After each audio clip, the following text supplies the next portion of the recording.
Well, stock versus chassis. Man, you can get into some conversations on this topic. Hi everyone, it's a four-gun guy. And today I want to talk to you about these two options for your PRS setup.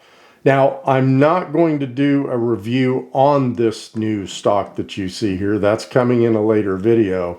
But I do want to go over who are the major manufacturers for stocks, the major manufacturers for chassis, and some, considerations here. So like when I'm looking at a chassis or a stock, what am I thinking about, your actions, accepting what you're running, weights, accessories, those types of things. And then I want to talk specifically about maybe what we want to do for a PRS setup. And then we'll have some final thoughts. So if you're ready to go, let's get to it.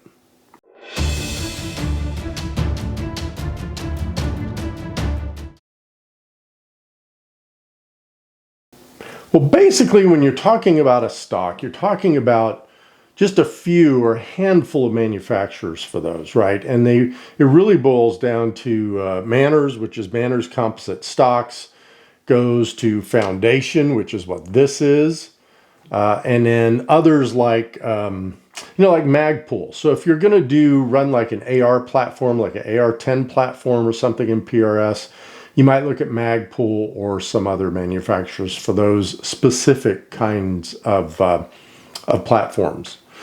When we talk about chassis, it kind of broadens out a little bit because you've got a lot more, I think, chassis manufacturers than you do the stock manufacturers. And I'm just going to read down some names here. We've got Masterpiece Arms, which is what this is. I love MPA. I've run their chassis for a while now. You have MDT, which is another very good chassis manufacturer. I've had MDTs before as well, and I really liked them. Their new ones seem very nice. But, something happened when I was in the 22 world that I just couldn't get over it. So I went to the MPA, and I've loved these guys ever since.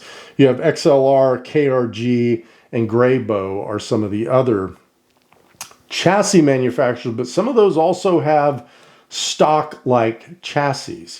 And, this is where I want to get into kind of the differences and the similarities as these two are trying to compete with each other. So let's talk about that for a second. Before we get into the considerations of these, I do want to talk about kind of like the evolution of all this stuff, right? Because chassis really came into play for PRS relatively later in the sport, I believe. I think there were some good chassis manufacturers out there, but the sport hadn't evolved to where they could really pick up on all the accessories that everyone wanted on their rifle. And the stock manufacturers were really focusing more on the hunting world, not PRS. But then PRS came along and they decided to, wow, we better jump on this train and start making some revenue from it. And they did. But there were these differences between the two, right? When you talked about a chassis, you talked about something, again, like this MPA. This is a Matrix Pro 2 that's very adjustable, can accept a lot of accessories, has a lot of things in the market, either by MPA or by other companies like Gray Ops or Area 419 or those types of companies that can be attached to it. And when you talked about the stocks, they were kind of limited, right? Because I ran a Manners TCS stock for a little while, a very little while, because quite frankly, I wasn't happy with the way that I could or could not customize it with some of the accessories that I really wanted. And in the early days, right, some of the stocks, it was kind of wonky to add an Arca rail to them or some weights to them or something like that. And it really turned a lot of people off. And I think there were about probably there was a year or two that a lot of guys left the stocks and came over to the chassis world. Now the stocks have come back, like this is the Foundation Samson, and it's very customizable and configurable. So let's talk about those considerations now when you're getting into choosing which one of these might be right for you. All right, well, let's talk about some of these considerations. And I've got my notes here. I'm going to cheat a little bit and look down here. So number one is accepting your action, right? Because you may look at a chassis or a stock, and for the most part, they're going to accept the actions that are out there for the PRS world today. They are, right? Most of them are going to do a Remington 700 short action. And so you probably won't have any trouble with that. But if you get off into this whole customized world of, oh, we're a niche player and blah, blah, blah, blah, you may find that your action isn't going to work in that stock or chassis. So just be careful of that. The machining and workmanship. So I can tell you that I just got this Samson, this foundation. And I mean, I am so impressed with how this thing is built and put together, as I was when I received my MPA, my first MPA Matrix chassis, and this is the Matrix Pro 2. These things are really machined well, put together well, and the fit and finish is fantastic. So I think there's another thing to consider, right? You may have someone who says, oh, I build chassis, I do chassis, and that's great if they do good work. Another thing is the material that these are made out of, right? Aluminum, this is a composite, so it's not wood. It is a composite material, just like the Manners TCS was when I had that. And it's very stable. It's not going to swell. It's not going to bow. It's not going to do any of that, right? So just look at the manufacturing of it. Bedding, are you going to need to bed your action? Now, I'm not going to go into that. But with a chassis, generally, you won't bed your action, right? With a stock, the old days stocks, you would bed your action, right? Especially if it was like for a hunting rifle or something like that, and the stock was made of walnut or some other type of wood. Yeah, you'd bed it.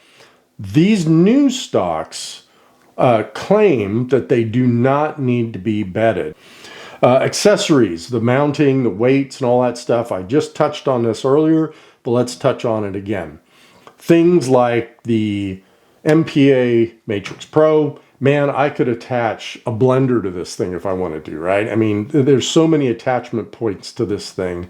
And now what I'm seeing, and this is why I went with the Samson, I talked to a few of my buddies, and one of my good buddies, James, said, look, I've got a Samson. I love the thing, and I do love the fact that you can add more weight to it, add other accessories to the rails if you need to. If you're looking at a stock, you know, can you attach an ARCA rail to it? Very first, right out of the gate, right? You may be out there looking at a site going, gee, I think I want a stock. I'm going to shoot PRS. Boy, I like the way that one looks, and the price is right? It's a really good price. You better look underneath that handguard and make sure that you can attach an ARCA rail to that thing, because you need an ARCA rail for PRS, pure and simple. There's no doubt about it. You need an ARCA rail. So that's something you really need to think about. With a chassis, it's a no-brainer. Most of them come with an ARCA rail already milled into them. This one, this stock has one that is attached, and I can get different ARCA rails. It's got the aluminum ARCA rail on it right now, which is, I think, a pound. I can add a brass ARCA rail to it and get 50 ounces. So 3 pounds and 2 ounces on this thing if I wanted to. If you look at things like if I've got this set up right here, I can see that from a ARCA standpoint, the MPA Matrix Pro has the spigot on it. This one does not, but this ARCA rail is coming out plenty far for me. I rarely put anything out on this spigot when I'm shooting in a match. So stuff like that this is where I said earlier, these things are really starting to merge together, and I think, in fact, you have seen a little bit of MDT coming out with more of a hybrid chassis stock combination. And I have a feeling you're going to see companies like, I don't know, I'm just speculating, that you're going to see companies like MPA come out with more of a stock type build, and you might see companies like these guys, the stock companies, coming out with more of a chassis type build. But I think they're really moving to that today with how they're outfitting these stocks, right? With the stuff I just talked about. So the other thing here is the weight setup, right? How easy, because for PRS, look, you have got to be able to find the center point of your rifle. For PRS, that's really important.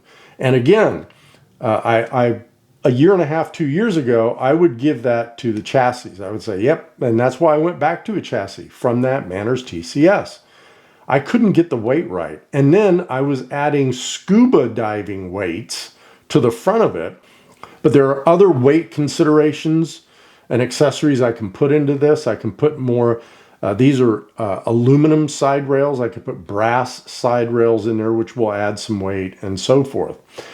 From a length of pull perspective, they're both very similar. I can adjust the length of pull on both these, same with the cheek rest, so all of that is good. Although I'm finding that I'm running my cheek rest pretty much all the way down now because I want to be more vertical, more upright with my eye. I don't want to be this, I want to be this. So I'm running it pretty much low on these. So that doesn't matter that much to me.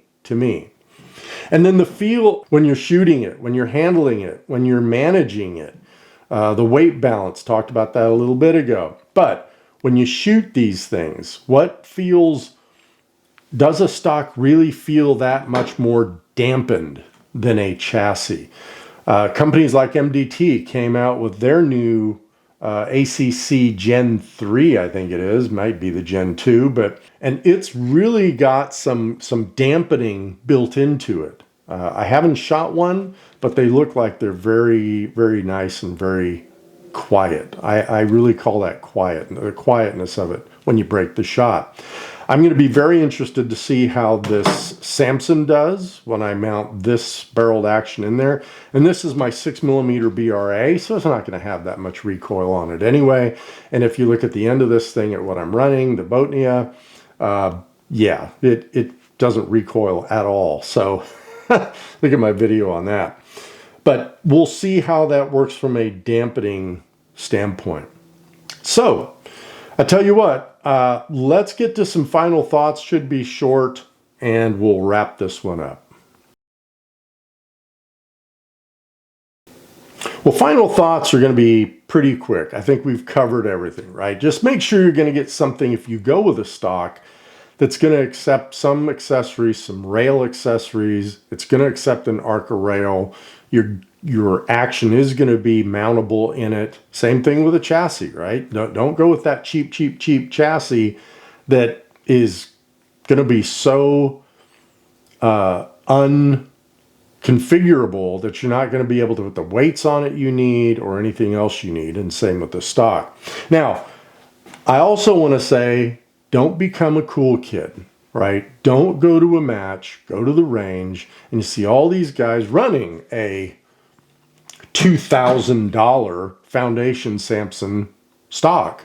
Now, I got a good deal on this from Sniper's Hide, but still, it wasn't cheap, right? And the same thing with these Matrix Pro 2s or the Matrix Pro chassis. All of this stuff is fairly expensive. And when you start talking about the weights and all the accessories that you can put on these things, you're going to add another $300-400. So just be ready to spend the money on something that should last you for quite a long time. Remember, I've been shooting this chassis now for 3 years, 2 years, 3 years. Before it, I shot a MDT chassis for 3 years. So I'm not changing things every 6 months. I did say, to be fair, in the beginning of this video, that I just bought this Foundation. I'm putting this in this. I'm going to shoot it probably to practice and in a match. And this may be just like my Manners TCS. 2 months from now, I may say, nope, didn't work out, don't like it, and I'll sell it. But because I bought it on Sniper's Hide, I should be able to at least get my money back out of it. So think about that as well. Where do you want to buy this stuff?